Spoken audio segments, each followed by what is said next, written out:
let me never catch the execs who thought that adding subscription services to your car, let me never catch them outside. Let me never find them or see them at a bar, because honestly, it's all hands at this point. They're trying to implement subscriptions for car features. Oh, if you don't pay us, don't get in an accident because your airbag might not deploy. Oh, in the middle of the night, if you miss too many car payments, your Tesla will turn on and drive the away and go back to the Tesla store. Stop at a stoplight long enough, they're starting to put ads showing you on your dashboard. Wait, so y'all paying rent on cars now? That's where we are? What the hell is a car subscription? See, no, that's a great question. It'll just be like any other subscription you may have, just a reoccurring monthly payment. But it'll be for cars. I just want to jump on and say, let me never catch the execs who thought that adding subscription services to your car, let me never catch them outside. Let me never find them or see them at a bar, because honestly, it's all hands at this point. What the hell? And now Toyota, which, I mean, I have a Toyota Sienna that we bought used. I've always bought my cars used. I could never afford a new car. But I am so livid at the idea that one day we're going to have to replace it and it's going to come with this bullshit. If I bought the car, I should get the car. I should get everything that comes with it. This whole thing, the mierda. And then these people get on there and like, why do people hate us? Why do they celebrate when something that's bad to us? Yeah, it's like, it's this shit. It is 100% this shit. They're trying to implement subscriptions for car features. Oh, if you don't pay us, don't get in an accident because your airbag might not deploy. That would be so fucked. But I don't put it past these goddamn corporate evil ass tech bros. Subscription breaks even worse.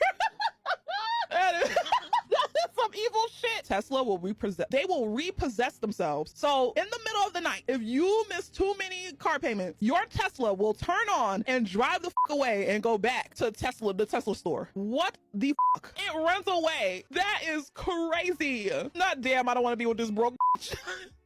Who would have ever thought? Who would have? They promised us flying cars. They promised us flying cars, but no. Instead, we get cars that drive themselves back to the lot if you miss too many payments. Hey, what's up, America? Car companies charging you money for subscriptions to basic car services like horsepower. So we've heard that car companies are charging subscription services to basic things that you use in your car. BMW, starting out with $39 a year for driver recorder dash cam functionality. $10 to $20 a month for traffic information that comes through navigation systems like Google Maps. $15 a month for automated parking. $10 a month for automatic high beams. $29 a month to use your adaptive suspension. And of course, $15 a month for digital premium services like access to Amazon Music. Ford is charging $50 a month or $495 a year for Blue Cruise, which is hands-free highway driving. General Motors has something called Super Cruise. That'll be $25 a month. Mercedes, $150 a year for traffic, weather, and connected navigation. Oh, and on Mercedes, $1,200 a year to be able to use your car's full acceleration.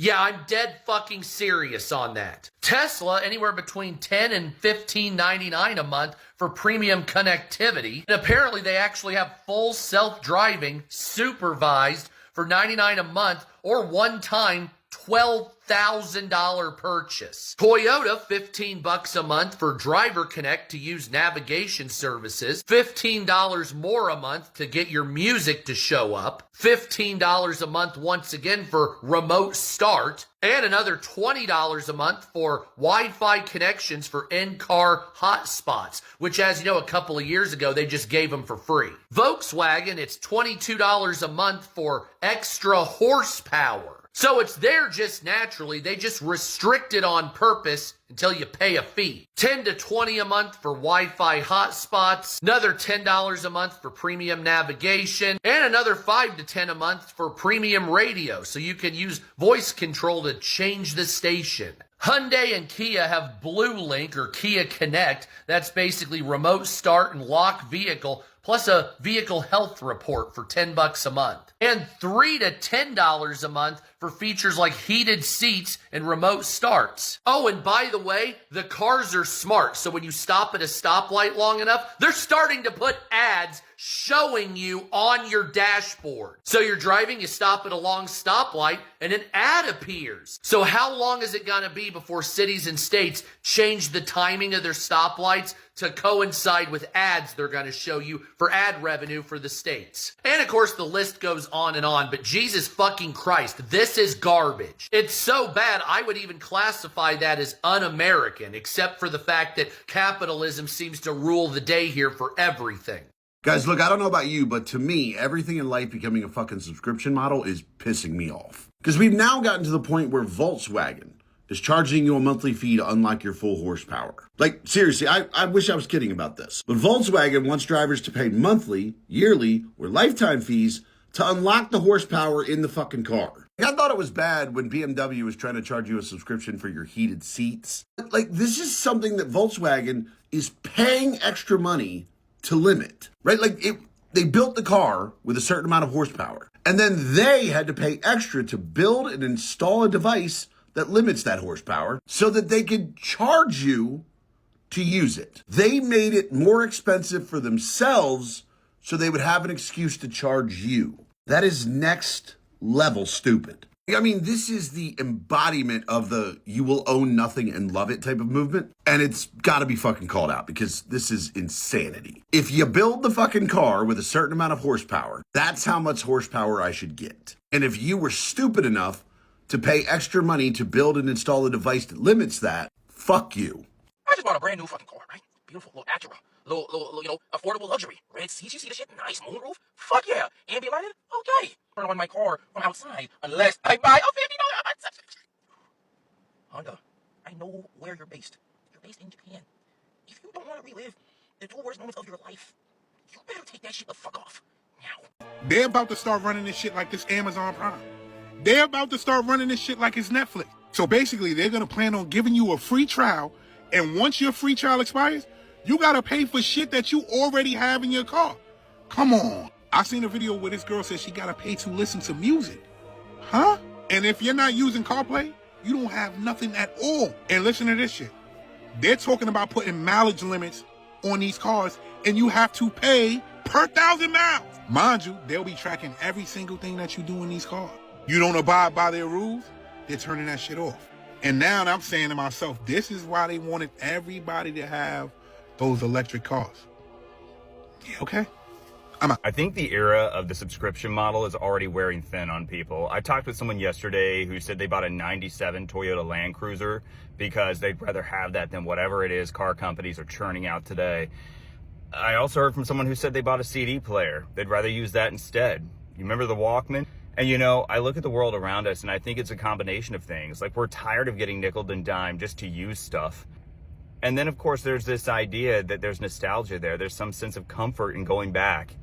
You know, I even sold a car I had that was a 2020 and got something that was made the year I graduated high school, and I'm much happier with that.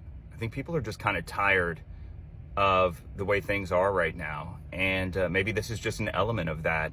Also, the economy just doesn't feel very good. Every day, layoff, layoff, layoff, layoff. Who wants to keep paying subscription fees when you could be laid off tomorrow? It's just coming from a millennial. So I'm currently in my car about to go get a haircut, actually. But I've never been more thankful to have this 2008 Toyota Highlander that I drive. And you gotta be fucking kidding me, because you really think I'm about to pay damn near $60,000 for a new car, and then you want me to pay so that I can listen to music and or use the navigation? Y'all, they straight up lost their damn minds. And I will drive this car until the wheels fall off of it, just because of that bullshit. Yo, we're in a Toyota 2025, and we noticed that on the screen, you can't use navigation unless you pay a subscription fee for it, right? Which is insane. Like, you can't just hook your phone up and use navigation on your phone. That's free. So we looked at the subscription fees, and it's $15 a month. It's also $15 a month to stream music to the actual screen in your car. Okay, together it's $25 a month. Then it's, I also saw somebody on a forum say it's $8 a month to be able to see your oil level and your tire pressure. Oh, let me tell you all the additional costs associated with having a Tesla. You gotta remember, a lot of things are subscription based. So first up, premium connectivity. So we don't have Apple CarPlay in the car. So this allows you to have your YouTube, your Apple Music, your Netflix, your Hulu, your YouTube, all those cool things that you see people like watching TV shows and stuff. That's premium connectivity. That's $9.99 a month, so $10. Then full self-driving, totally optional as well. That's $100 a month. Then you have windshield protection is an option I just saw. That's $16 a month to completely replace your windshield in case it gets damaged. And then tire protection is $12 a month. Again, if something happens to your tires, we know how expensive tires can be. That's like the one thing nobody wants to ever deal with.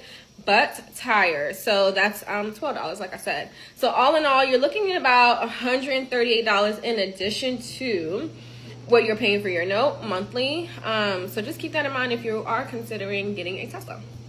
Now GM, Cadillac, and Chevy say you're going to pay a monthly fee. They're going to phase out the ability for your Apple or Android phone to connect to your car, to see your navigation, to text people back, to listen to your Apple, Spotify music. No. You have to pay for their service, and then you can utilize all that stuff. Originally, they said it was only going to be on EVs. Now they've announced by 2028, every car that comes out will have only their software, and your phone will no longer have the ability to connect it because they will block it. There's no way of getting around it because it looks like every manufacturer is going to go this route, and they expect you to pay this well after you've paid for the car that has the feature that they're blocking, so that they can monetize and have another stream of income. It's not enough to gouge and sell you an over expensive, not very well made car. On top of that, you will pay monthly for the rest of your life if you want to use navigation or play your music on their car. Wait, so y'all paying rent on cars now? That's where we are? So I just learned about something called a car subscription service. And baby, rich people are on a tear. Do you understand? Now, I know you heard of leasing, right? Well, car subscription is basically leasing's irresponsible cousin. So with a car subscription service, you pay a monthly fee, a flat fee. And that fee includes maintenance, insurance, roadside assistance. You get all that stuff wrapped up in a nice little bow, right? And it gives you the illusion of freedom. And you can swap cars whenever you want. You know, you're feeling sporty one day, you have this car. Then you're feeling a different way another day, you can have that car. Now, it sounds cute, right? I guess until you hear the price. It's anywhere between $600 to over $3,000 a month just to be a part of a car subscription service. And what do you get at the end? Nothing. Not a tire, not a wheel, not even a car air freshener. Because see, there are mileage caps, rules, restrictions, and you earn zero equity. Now, cars already depreciate faster than milk when you leave it on the counter. Yet now you're supposed to subscribe to them? And for real, car subscription sounds like, to me, it costs more than leasing a car, more than buying. And for real, all you're getting is access to a car. And that's one of the problems with America right now. You can't own anything. You just rent your entire life. You are paying rich people so that rich people can buy assets and then rent them back to you. Wake up, beloved, because it's wild out here. Now, have y'all ever heard of car subscriptions? Would you use a car subscription service? Or does this sound absolutely unhinged?